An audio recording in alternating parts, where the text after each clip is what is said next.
Did you know that the Vikings, those legendary seafarers of the north, might have crossed paths with the Islamic world during the Golden Age of Islam? Yes, the fierce warriors of Scandinavia and the scholars of the Abbasid Caliphate were not as isolated as we once thought. In fact, there's compelling evidence that they traded, interacted, and maybe even converted.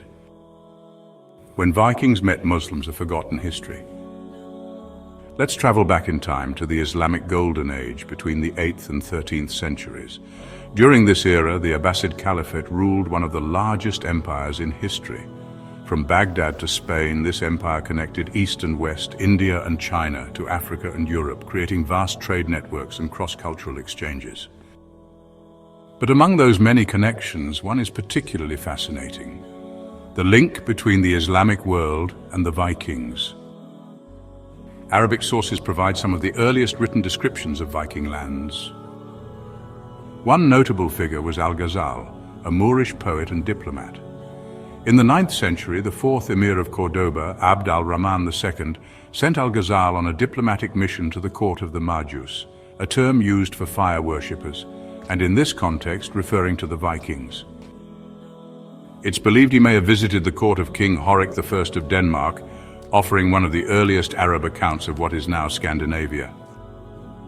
Later in the 10th century, al-Tartushi, another Arab traveler, visited the Viking town of Schleswig, known as Hedeby.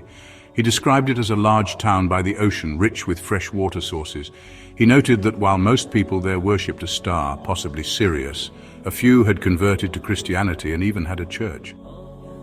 More Arab scholars mentioned the Vikings too.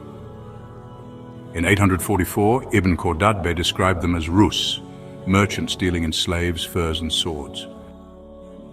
And then there's the famous traveler Ibn Fadlan, who met the Rus in what is now Russia.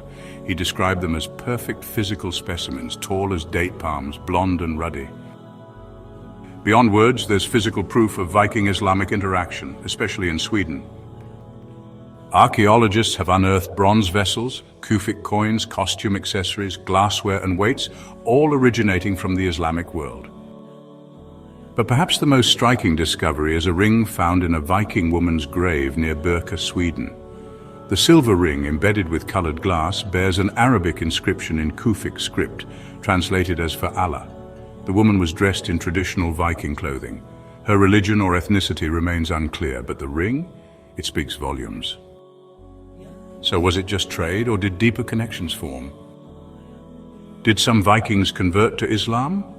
Or were they simply fascinated by the culture and craftsmanship of the Abbasid Caliphate?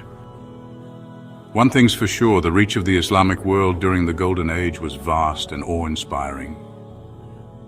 And the Vikings, they weren't just warriors, they were travelers, merchants, and explorers of the unknown. This forgotten connection reminds us that history is never as simple as it seems, and the past is full of surprising friendships. If you enjoyed uncovering this hidden chapter of history, don't forget to like, share, and subscribe. What do you think about the Viking-Muslim connection? Let us know in the comments below. Thanks for watching and stay curious.